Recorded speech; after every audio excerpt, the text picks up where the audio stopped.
Buenos días, amigos televidentes, estamos nuevamente con ustedes desde aquí, desde su informativo TV Digital Noticias. Jueves 6 de agosto, a un día de terminar la semana. Esperamos que haya sido una semana muy productiva y que los días que vengan, igual el fin de semana, sean igual de productivos para ustedes. Muy buenos días, Eric. Buenos días, Ricardo. Buenos días, amigos televidentes. Un día más en su noticiero TV Digital Noticias. No olviden mantenerse conectados en este noticiero de 8 a 9 de la mañana. Y arrancamos con los titulares nacionales. En el marco de la pandemia, con 88.000 casos, Ecuador supera a China en contagios de coronavirus.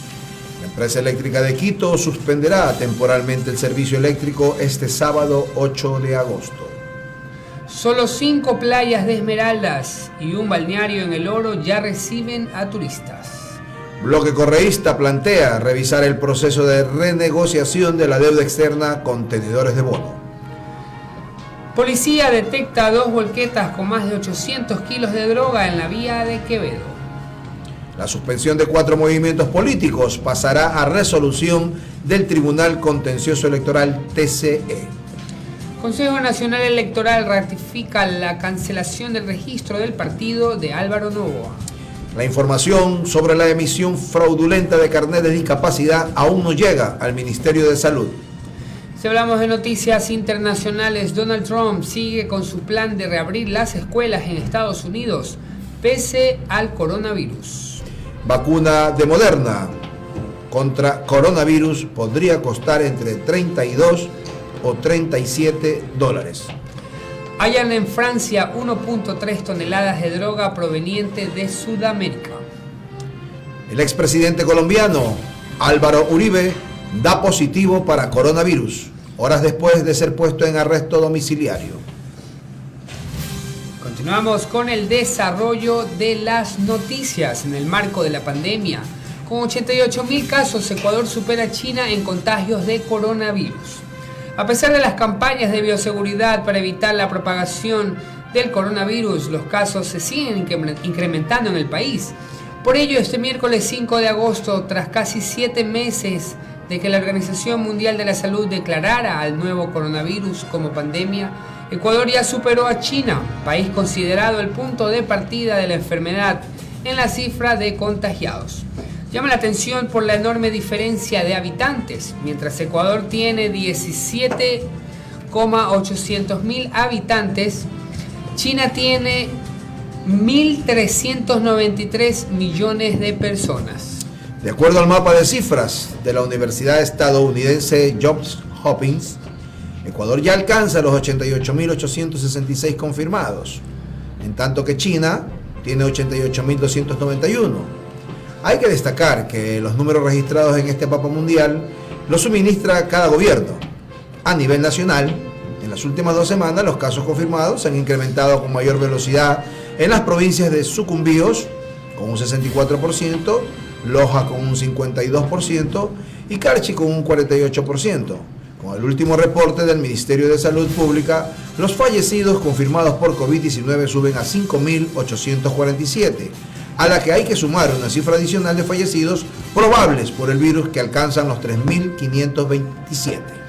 El comportamiento del virus ha afectado a nivel mundial no solo en tema de salud, sino también económico, debido a que la población ha plegado a largos confinamientos con la esperanza de frenar el contagio. Los países con más casos de contagio a nivel mundial son Estados Unidos con 4.789.383 y Brasil con 2.801.921. En el continente americano, los países que cuentan más casos de contagio son México, Perú, Chile, Colombia, Argentina, Canadá y Ecuador.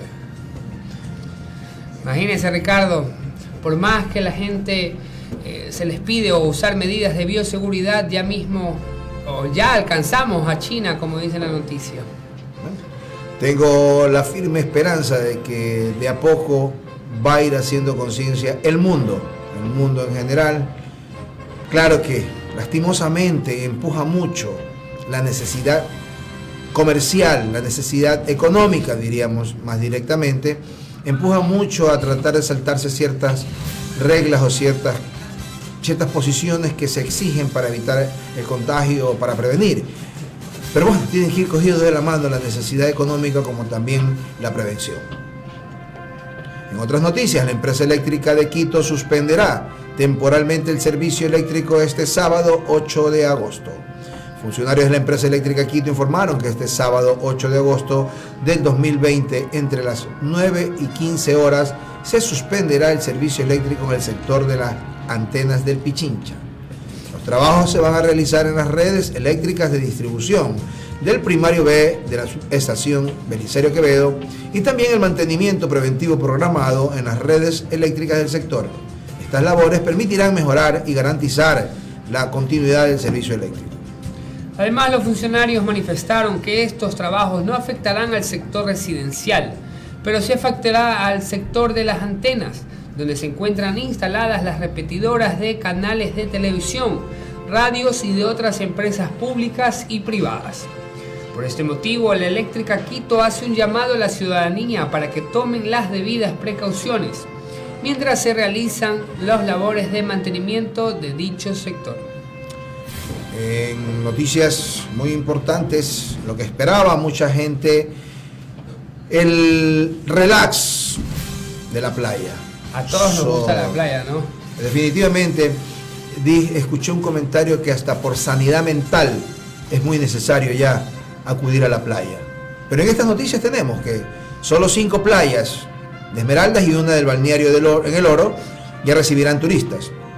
El riesgo ante el coronavirus, el incremento de casos en Ecuador, ha retrasado de alguna manera la decisión de 3 provincias costeras que decidieron no abrir sus playas al turismo. De acuerdo al Comité de Operaciones de Emergencia COE Nacional, se habían habilitado 40 playas en 5 provincias del litoral, en las que se pretendía controlar el ingreso de turistas desde las 10 horas hasta las 17 horas, es decir, desde las 10 de la mañana hasta las 5 de la tarde. Mediante una aplicación denominada Distancia 2 y además utilizando videovigilancia y megafonía. Ayer autoridades del Ministerio de Turismo, del ECU 911 y del Servicio de Riesgos anunciaron la apertura de las playas, pero el COE Nacional dejó a decisión de cada comité cantonal el abrir las playas. Por ello, muchos cantones decidieron aplazar el inicio de actividades, mientras informan sobre los procedimientos de bioseguridad a los prestadores de servicios turísticos. En este caso, vamos a mencionar las playas. En la provincia de Esmeraldas se abrieron playas de Atacames, Same, Sua, Tonsupa, Tonchingue, mientras que en la provincia del Oro, balneario Bajo Alto. Otras playas ya dieron fecha para abrir. Por ejemplo, Pedernales en Manabí espera abrir el 11 de agosto. Asimismo, el COE cantonal de Santa Elena, La Libertad y Salinas en la provincia de Santa Elena aprobaron la habilitación de sus balnearios para este 25 de agosto. En el cantón Salinas tenemos las playas Chipipe, Punta Carnero, Anconcito. En el cantón Santa Elena también están Vallenita, Punta Blanca, Capáez, La Rinconada, Las Núñez, Monteverde, Palmar, Puerto Chanduy, San Pablo y Valdivia. Esperemos que pronto se pueda habilitar, vuelvo y repito, por sanidad mental, y que esto no sea motivo de descontrol, ¿no? Que más bien lo hagamos con mucha cautela, que podamos acudir con nuestra familia manteniendo siempre algo de distanciamiento, lo necesario. No vamos a decir que van a ser 100% el control del 1,5 metros o 2 metros, porque si hablamos que vamos en familia no va a ser tan posible eso, pero por lo menos no olvidar mantener las reglas de seguridad, que son el lavado de manos permanente y la mascarilla. Para convertirnos en ejemplo, sobre todo, mucha gente, me imagino, está triste o desesperada porque se suponía que ya el día de ayer aperturaban las playas. Es más, Ricardo, me iba a la playa el día viernes, o sea, el día de mañana, pero mientras existan estas reglas, pues tenemos que esperar todavía. Espero se dé la oportunidad porque yo creo que sí lo necesitamos. En otras noticias, vamos a la parte política. El bloque correísta plantea revisar el proceso de renegociación de la deuda externa con tenedores de bonos. El bloque de la Revolución Ciudadana, a través de la legisladora Lira Villalba, planteó al Pleno de la Asamblea realizar una revisión al proceso de renegociación de la deuda externa, ejecutado ya por el gobierno con los tenedores de bonos. La asambleísta planteó una moción para que el Pleno discuta y fije la fecha de comparecencia del ministro de Finanzas Richard Martínez, el canciller Luis Gallegos y la embajadora de Ecuador en Estados Unidos, Ivonne Baki. La moción fue incluida a debate en la sesión 679. El ministro Martínez, según el proyecto de resolución, deberá informar sobre los resultados de la subasta de Credit Default Swaps de 19 de mayo del 2020. Identidad de los beneficiarios finales de todos los tenedores con los bonos Global y el cumplimiento de la Constitución y la ley con la relación al pago de intereses con bonos PDI. En cambio, el canciller Gallegos y la embajadora Baki tendrán que presentar un informe sobre las acciones diplomáticas realizadas por el gobierno ecuatoriano con las autoridades de la Casa Blanca y el Congreso de los Estados Unidos para promover la aprobación de los derechos especialmente que dan un giro al estado del Fondo Monetario Internacional por la delicada situación sanitaria y económica que atraviesa el país por el COVID-19. A la Asamblea Nacional no les basta un anuncio por redes sociales, dijo Villalba, sino ejercer su atribución de fiscalizar, a fin de observar si se cumplió con lo que determina el artículo 290 de la Constitución, de que el endeudamiento público se debe sujetar a ciertas regulaciones, como velar para que el endeudamiento no afecte la soberanía, los derechos del buen vivir y la preservación de la naturaleza, donde además se determina que con el endeudamiento público se financiarán exclusivamente programas y proyectos de inversión para infraestructura o que tengan capacidad financiera de pago. Igualmente se tendrá que determinar que los convenios de renegociación no pueden contener de forma tácita o expresa ninguna forma de anatocismo o usura. Así es, Ricardo, con estas noticias nacionales nos vamos a un corte comercial y enseguida regresamos con más. Inicio del espacio publicitario. Inicio del espacio publicitario.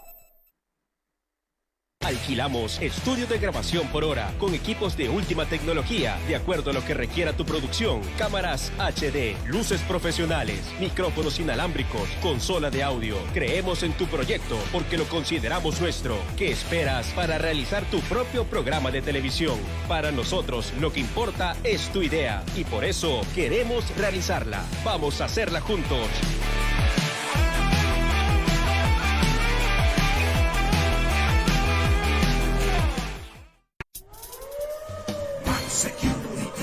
Este es el primer programa de seguridad del país. Max Security, cerca de ti. Entrevistas, más consejos, seguridad ciudadana, todo lo que usted necesita para sentirse seguro. Conducido por el comandante John Garayco. Max Security, cerca de ti. Tercera temporada. Max Security, Max Security. ¿Quieres conocer toda la información de farándula? Tienes que conectarte con nosotros en Alfombra Roja, de lunes a viernes a las 10 de la mañana por la señal de Canal TV Digital Online. La información y todo lo que ustedes querían saber del espectáculo, solo aquí, de lunes a viernes a partir de las 10 de la mañana.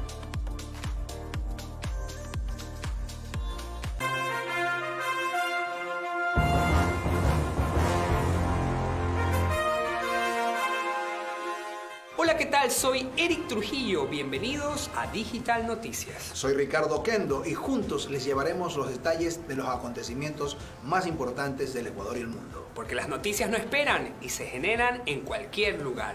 Tendremos invitados especiales con quienes abordaremos temas de coyuntura política, social y deportiva. Acompáñanos de lunes a viernes de 8 a 9 de la mañana en TV Digital Online. Véanos y escúchenos desde su tablet, ordenador o smartphone. Síganos también en Facebook y en nuestro canal de YouTube. Digital Noticias, un informativo diario donde prevalece la verdad de las noticias.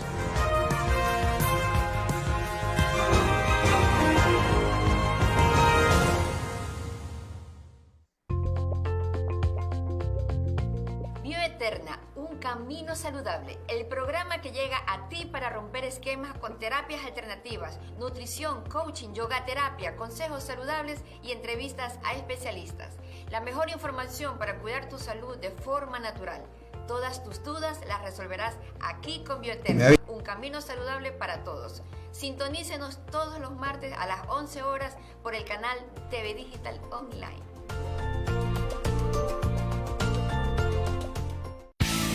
El canal TV Digital Online fue creado para que promociones tu idea, marca, servicio o producto, con programación diaria a las 24 horas, por transmisión en vivo en Facebook y en todas nuestras redes sociales. Compra tu espacio de 1 hora aquí en el canal TV Digital Online. Llámanos y forma parte de nuestro gran equipo de producción. Canal TV Digital Online, tu nueva alternativa audiovisual. Fin de espacio publicitario. Fin de espacio publicitario.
Muy buenos días, tenemos como invitado hoy al abogado Luis Poveda Velasco, quien ha desempeñado la cartera del Ministerio de Trabajo, y dentro de su amplio currículo tenemos una gran preparación en lo que tiene que ver con las ciencias sociales y políticas, abogado de tribunales y juzgados de la República del Ecuador, quien también se ha desempeñado mucho en el área laboral.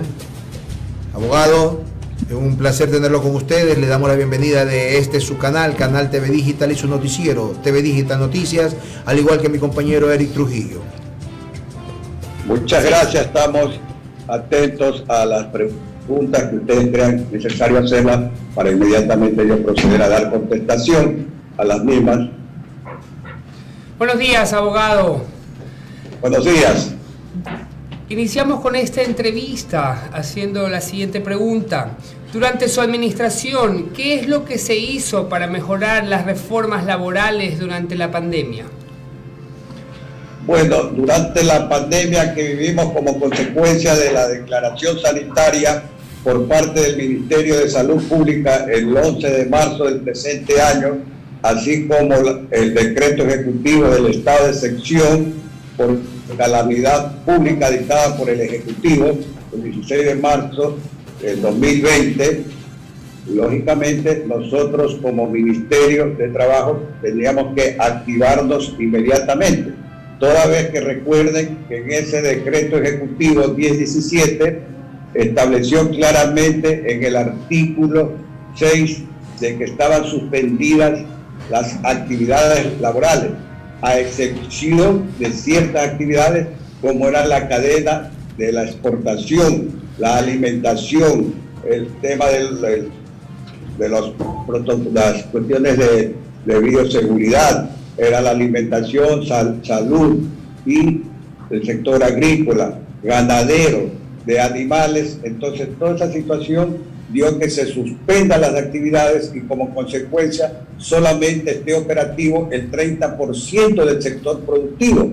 Ante tal situación, lógicamente, pues al estar paralizado el 70% del aparato productivo, no había de parte de los empleadores producción. Al no haber producción no había liquidez. Como consecuencia no había cómo cubrir las nóminas de los trabajadores, al igual que pagar a los proveedores, materia prima, etcétera, etcétera. Todo lo cual pues dio lugar a que se den por terminados los contratos individuales de trabajo por diversas causas.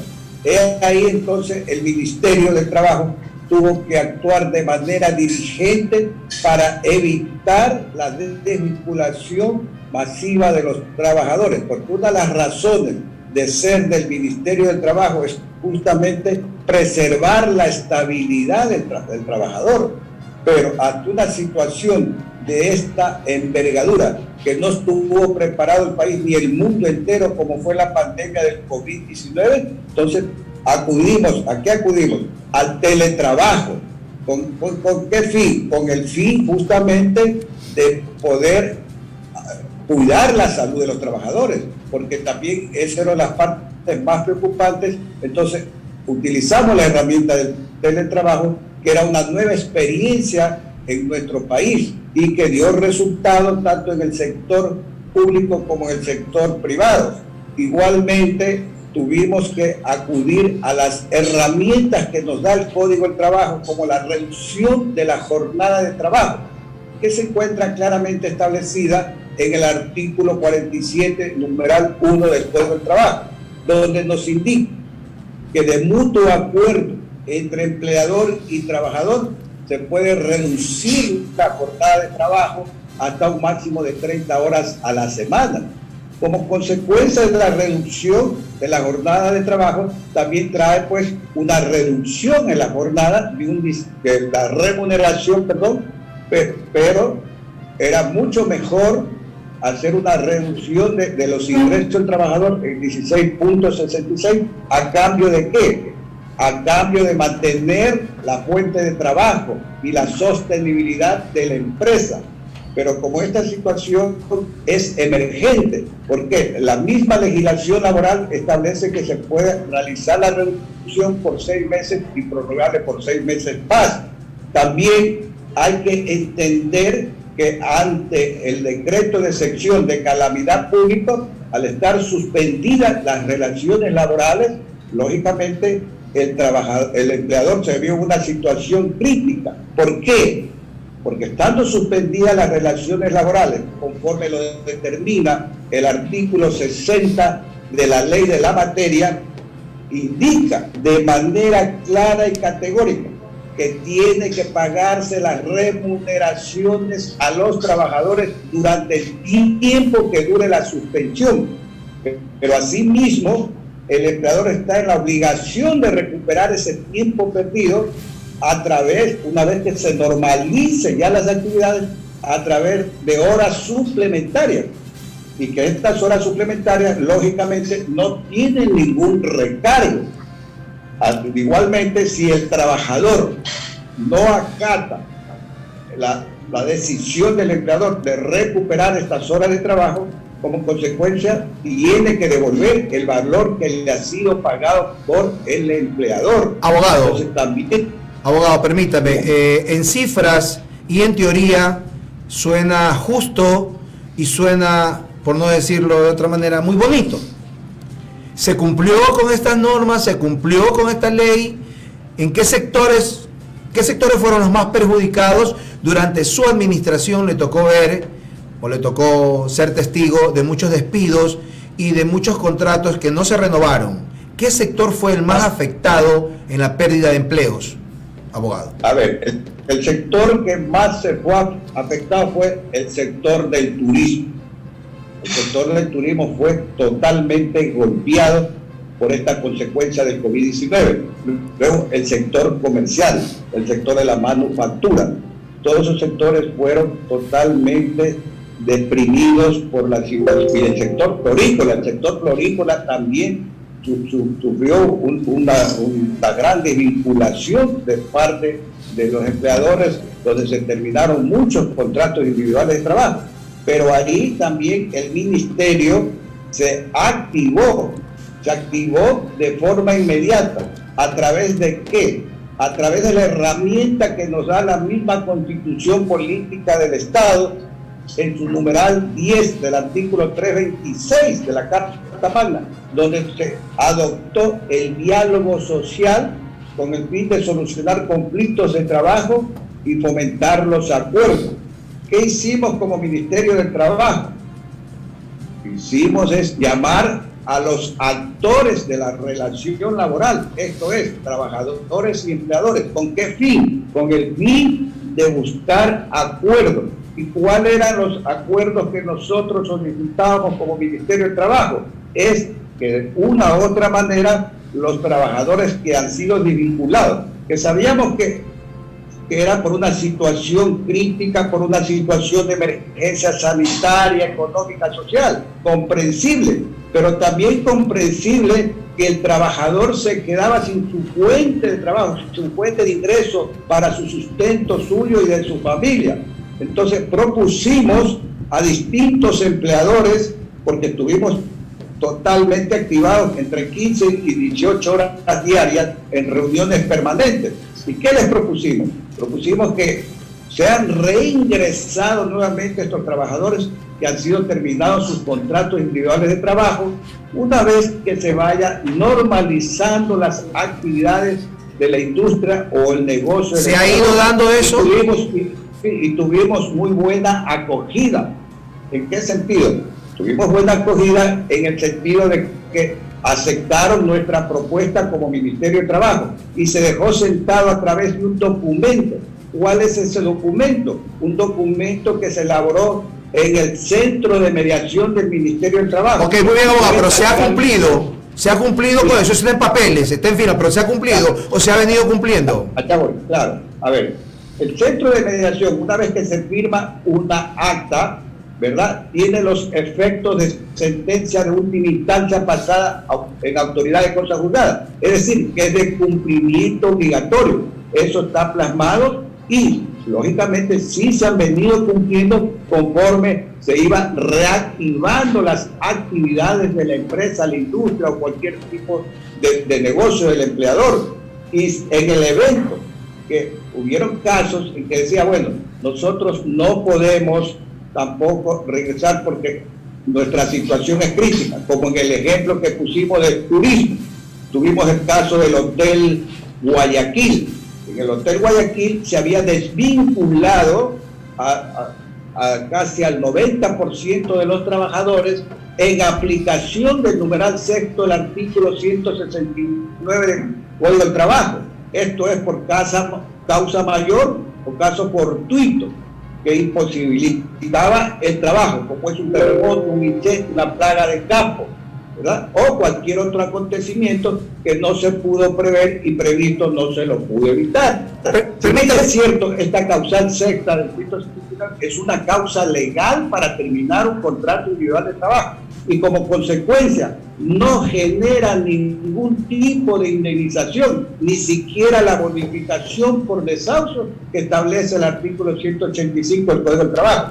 Ahora, esta situación, ¿qué es lo que hicimos como Ministerio de Trabajo? Bueno, no aceptan que se vuelvan a contratar a estos trabajadores porque el sector turismo ha sido uno de los más afectados y para que se reactive pasará 1, 2, 3 años, decía, pues entonces lleguemos a un acuerdo en cuanto al pago de la liquidación. Entonces el trabajador que recibía cero como consecuencia de su terminación de la relación laboral, porque lo que recibía 100, $200 era como consecuencia de sus haberes que estaban pendientes, pero no recibía ningún tipo de liquidación. Entonces, ¿qué se logró a través del diálogo social? Se logró es que se le haga un cálculo como que si fuera un despido intempestivo y se llegó a un acuerdo del 65% y que ya pues Significaba bastante. Es algo. Exactamente, a que salga el trabajador en cero. Y así hemos venido activando abogado, día a día. Permítame, hay dos sectores que usted lamentablemente no los mencionó. Y yo sé que se vieron muy perjudicados, muy golpeados, que son el sector de la educación y el sector de la salud. Y lo que es más sorprendente, en plena pandemia y cuando la ley, la Constitución, de alguna manera protege tanto al sector de educación y al sector de la salud, hubieron despidos. La Universidad de Guayaquil enfrentó muchísimos recortes de contratos o terminaciones de contratos, digamos así, como también muchos obligados a jubilarse. En el sector de la salud fueron cortados su contrato, llamado así, en la terminación, o despedidos para recontratar otro personal médico. Entonces, ¿cómo explicamos eso, doctor? Perdón, abogado, si usted fuera tan amable, fue durante su administración que sucedieron casos así. Tratemos de dar una explicación al ciudadano común que está esperando conocer por qué razón se dieron estas situaciones. Perjudicado el sector de la salud y de la educación. Bueno, en el sector de la educación lo que hubo fue una reducción de la jornada especial diferenciada. Es decir, en vez de laborar 8 horas diarias, se redujo a una hora en su jornada. Y pasaron a laborar 7 horas diarias y como consecuencia tuvo un impacto en la reducción de sus ingresos mensuales en el 8.33. Eso sucedió en el tema del sector educativo. Y en el sistema de salud hubieron desvinculaciones de contratos ocasionales, que son servidores públicos, y que los contratos ocasionales ya tomó la decisión el Ministerio de Salud Pública como empleador de dar por terminados esos contratos ocasionales de acuerdo a las necesidades y a los informes técnicos de la UAT, es decir, de las unidades administrativas de talento humano.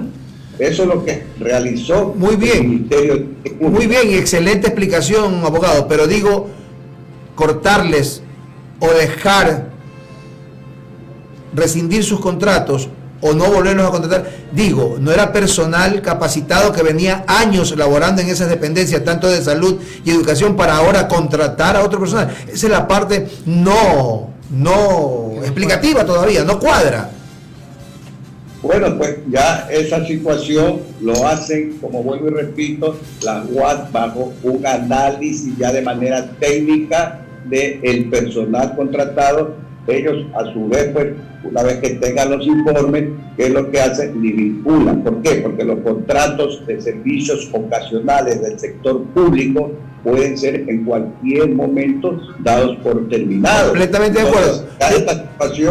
Esa situación se tomó ya de manera ya muy puntual por parte del Ministerio. Puntual, permítame, abogado, puntual y política.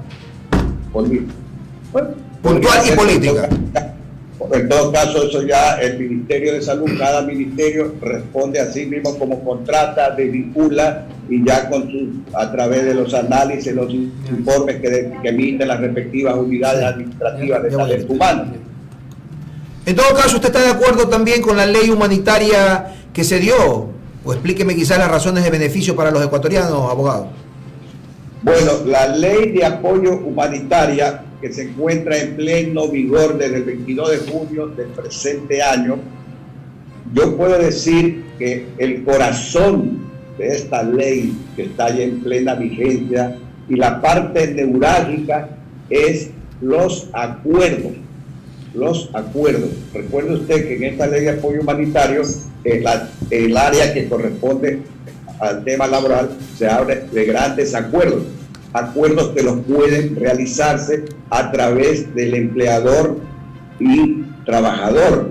¿Para qué? Para mantener las fuentes de trabajo y preservar la sostenibilidad de las empresas. Eso es muy importante, que las dos partes de la relación laboral estén unidos y lleguen a grandes acuerdos para poder sobrevivir en esta crisis sanitaria que nos tiene agobiado a nuestro país y al mundo entero, y aparejada de la crisis económica y de la crisis social. Entonces, mediante esos acuerdos ya se logra con el trabajador y empleador y se mantiene justamente la estabilidad de los trabajadores y el sostenimiento de las empresas. Acuerdos que tienen que ir, pues lógicamente, cumpliéndose ciertos requisitos. Uno de los requisitos es que tiene que hacerse de manera bilateral entre el trabajador y el empleador, y el empleador está en la obligación de entregar los estados financieros de la empresa. Igualmente, no puede repartirse dividendos mientras esté en plena vigencia el acuerdo, ni reducirse el capital. Entonces, toda esa situación tiene que establecerse, y estos acuerdos tienen que darse dentro del marco constitucional y legal, respetando siempre los derechos de los trabajadores, toda vez que los derechos de los trabajadores son intangibles, irrenunciables. Entonces, eso es muy importante tener en cuenta. ¿Y qué es lo que tiene que hacer el empleador? Una vez que se firme el acuerdo, tiene que ser conocido por el Ministerio del Trabajo y registrado ese acuerdo. ¿Para qué? Para irlo monitoreando, si en primer lugar se ajusta a las normas constitucionales y legales, y en segundo lugar para ver si se cumple con todo lo que está acordado en dicho acuerdo. Tenemos también el contrato especial emergente. Eso es muy importante también que se conozca, que hay ese contrato especial emergente. ¿Con qué finalidad? Con la finalidad del sostenimiento de la producción, para ampliación de negocios, para nuevas inversiones. Y este contrato va, pues, lógicamente, con un tiempo definido de 1 año y prorrogable por otro año más. También tenemos el contrato de la reducción de la jornada. Este contrato de la reducción de la jornada, que puede reducirse hasta a un 50%, y el salario no puede ser inferior al 55%. Igualmente, pues, este contrato de reducción de jornada emergente es por 1 año y renovable por otro año. Abogado. Entonces, dígame. ¿Por qué el ministerio dispuso que el COVID-19 no sea una enfermedad laboral solo cuando se pueda determinar de forma científica, mientras que otros países, tal como Colombia, se aplica en todos los casos? Bueno, eso fue justamente una de las recomendaciones de la Organización Mundial de la Salud, y lógicamente en base de eso se hizo el acuerdo ministerial. Pero hoy por hoy ya tenemos la ley de apoyo humanitaria, donde quedó plenamente establecido que se consideraba enfermedad profesional o accidente de trabajo aquellos que estaban en primera línea y tenían problemas de índole respiratorio, como son los médicos y las enfermeras. Solamente quedó establecido para ese tipo de trabajadores. ¿Cuántos empleos públicos y privados aproximadamente se perdieron durante su administración, y qué tiempo aproximadamente duró su administración cuando pasó por la cartera de trabajo el señor? Yo tuve la cartera de mi trabajo de marzo a julio del presente año, y durante ese lapso que estuve al frente de la cartera de trabajo se perdieron 240,000 contratos individuales de trabajo. Y la gran mayoría de estos contratos individuales de trabajo se terminaron por acuerdo de las partes, es decir, de conformidad con el numeral 2 del artículo 179 del Código del Trabajo, a través de la suscripción de las actas de finiquito. Y como usted conoce muy bien, estos acuerdos de las partes genera una bonificación por desalto, es decir, el 25% de la remuneración por cada año de servicio, y que esto fue mediante una reforma que entró en vigencia el 20 de abril del 2015, porque anteriormente los acuerdos de las partes no generaban ningún tipo de bonificación por desahucio. Esa es la primera desvinculación, el gran número de desvinculación que tenemos, de los 240,000 pérdidas de empleo que hasta el momento que yo estuve al frente de la cartera de trabajo. Luego tenemos el despido intempestivo.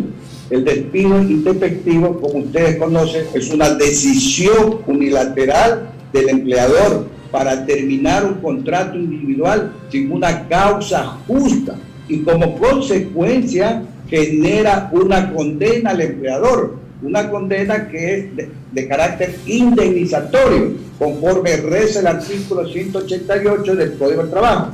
Indemnización que va de 3 meses a 25 años de la última remuneración del trabajador que percibía al momento que se produjo tal acontecimiento.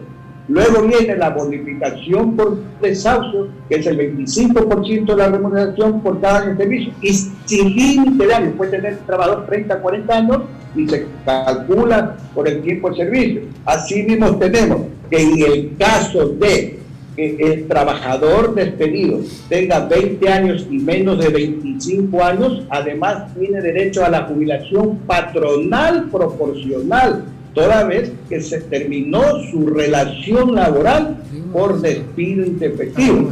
Y por último, también tenemos en este caso, si el trabajador que ha sido despedido es una persona con discapacidad, adicional tiene una indemnización de 18 meses de la mejor remuneración durante el tiempo que prestó su servicio con acorde a básicamente, la 51 de la ley orgánica. Permítame, abogado, básicamente en el punto que usted acaba de tocar, cuando un empleado no precisamente ha sido despedido, sino que ha llegado a la terminación de su contrato, pero es una persona con discapacidad o sustituta de una persona con discapacidad, que en la ley da prácticamente lo mismo, sea el sustituto o sea quien tiene la discapacidad. ¿De qué beneficio podría gozar, o acaso se están vulnerando sus derechos cuando estamos hablando de que tiene que velar por la seguridad y la integridad de esa persona con discapacidad?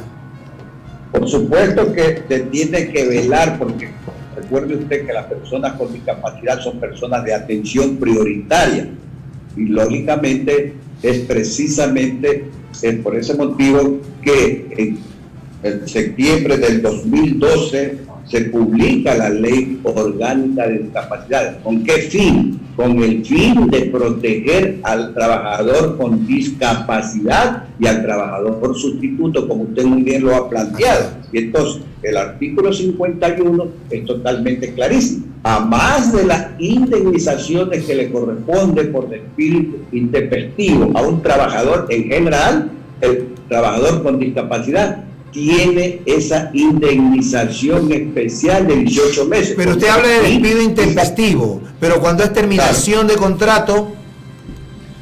Cuando es terminación de contrato por una causa legal, no genera ningún tipo de indemnización. ¿A qué llamamos causa legal?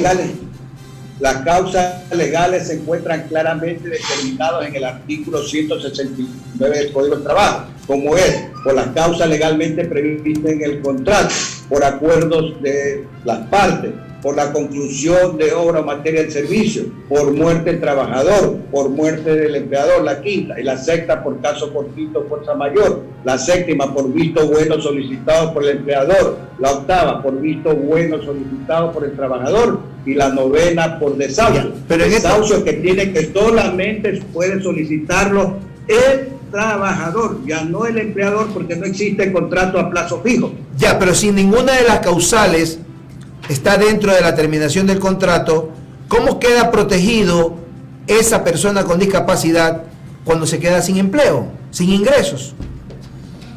Claro, que la ley en ese sentido no establece ninguna protección, porque si un trabajador con discapacidad, por decirle algo, tiene faltas repetidas a su trabajo o abandona por un tiempo mayor de 3 días consecutivos dentro de un periodo mensual de labor, entonces el empleador hace uso del artículo 172, numeral 1, para dar por terminado un contrato individual de trabajo mediante un visto bueno. Y al terminar el contrato de trabajo por visto bueno, no genera ningún tipo de indemnización. Sí, abogado, la indemnización es solamente para el tema cuando es decisión del empleador de manera unilateral, lo que se llama despido intempestivo. Entonces, ahí sí tiene la protección la persona con discapacidad. Creo que quedó claro que no hay protección después de que termina el contrato, cuando no ha caído en ninguna causal ni ninguna contravención. Definitivamente queda desprotegido si termina su contrato. Por causa legal, así es. ¿Cuántos ¿Cuántos contratos aproximadamente se considera se han perdido por fuerza mayor o caso fortuito durante su administración?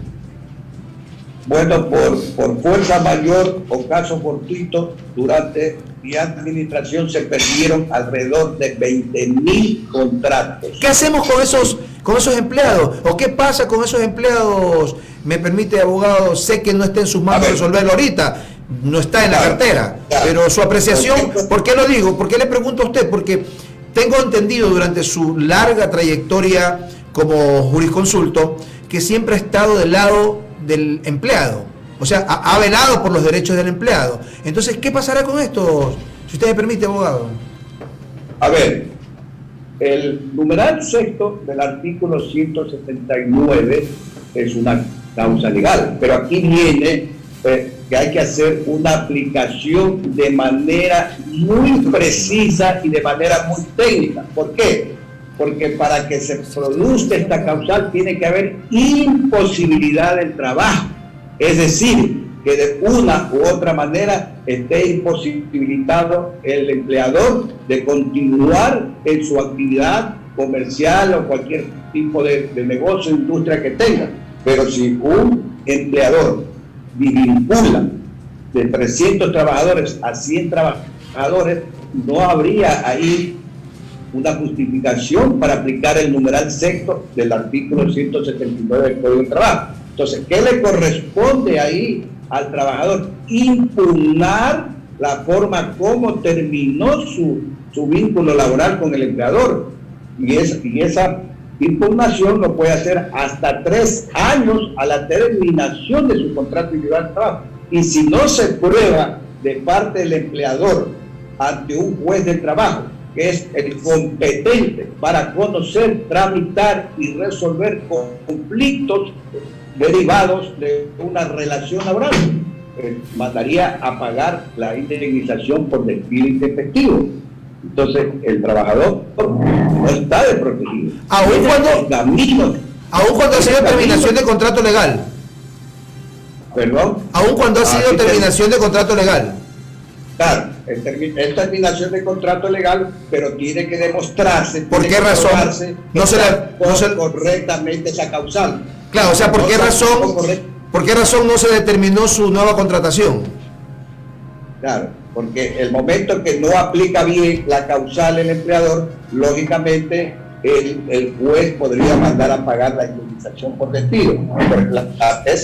Esas normas tienen que ser justificadas legalmente. Porque, a ver, estamos hablando de fuerza mayor o caso fortuito, como un incendio, como un terremoto, como una guerra, una plaga de campo, que imposibilite el trabajo, que imposibilite, es decir, que no se pueda por ningún medio trabajar, o cualquier otro acontecimiento extraordinario que no se pudo prever y previsto no se lo pudo evitar. Entonces, si una empresa está trabajando de forma normal, vinculó a un grupo de trabajadores, entonces quiere decir que no ha estado imposibilitado de seguir trabajando. Entonces, si demuestra eso, que el trabajador ante un juez de derecho podría mandarle a pagar el despido intempestivo, porque no se aplicó bien esa norma, que si bien es cierto, es una causa legal, pero tiene que serse aplicada de manera técnica y precisa. Abogado, lamentablemente tenemos 2 minutos más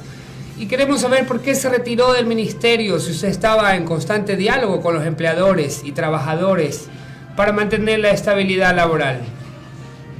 A ver, efectivamente, uno de mis propósitos cuando ingresé al Ministerio de Trabajo por esta emergencia sanitaria que vivíamos, yo la tomo como una catástrofe jamás vista en el mundo, ¿verdad? Como esta pandemia del COVID-19 y que todavía está latente. Entonces, ¿qué es lo que yo implementé una vez que fui invitado por el gobierno nacional a través del presidente de la República a colaborar en este momento de emergencia?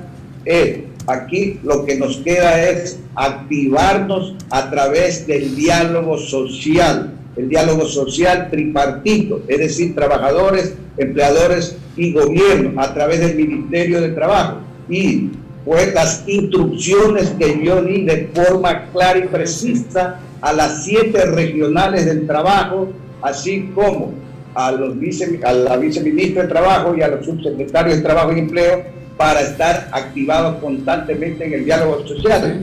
Inclusive yo como ministro también estuve activado al diálogo social para así mantener la fuente de trabajo y la sostenibilidad de las empresas. Pero dado mi situación particulares como es los compromisos que tenían que adquirir con las empresas a las cuales yo asesoro en el tema laboral, tuve que ya retirarme para comenzar yo también a atender a mis clientes, toda vez que ya di mi contingente en un momento que se dio crítico, un momento crítico, y que todavía está la situación crítica, y más que todo en lo que se refiere en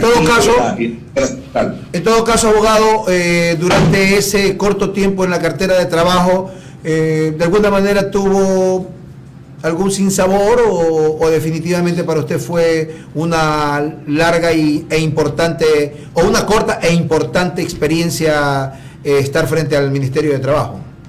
Bueno, sí tuve un sinsabor. ¿En qué sentido? Recuerde usted que una de las razones de la existencia del Ministerio de Trabajo es mantener la estabilidad laboral, y a ver que por una cuestión que se salía de las manos del Ministerio de Trabajo, ver cómo se desvinculaba día a día a muchos trabajadores que se quedaban prácticamente en la calle sin tener un ingreso, cómo mantener a su familia. Entonces fue para mí algo muy impactante, y precisamente por ese dolor que sentía yo al ver que los trabajadores salían con causa justa o causa injusta, pero terminaba su relación laboral. Esa era exactamente la respuesta que esperaba de usted, abogado. Definitivamente, durante su trayectoria como jurisconsulto laboral, pensé que ese era el sentimiento que lo llevaba a mantener una situación bastante incómoda a ciertos momentos. ¿Por qué? Porque el país atravesaba por un momento muy difícil en la parte laboral. Exactamente, pero tuvimos que hacer los grandes esfuerzos, los grandes sacrificios, y pedir a los empleadores y a los trabajadores decirles, muy bien, se va a reducir la jornada de trabajo, pero a cambio ustedes se mantienen en el puesto, por lo menos tienen como para llevar un sustento, alimentación, definitivamente, preservar el trabajo. Y el abogado, definitivamente vamos a reducir la jornada, ustedes van a tener como para seguir sosteniendo la empresa, porque eso era lo importante, que los actores de la relación laboral estén unidos hoy más que nunca para salir adelante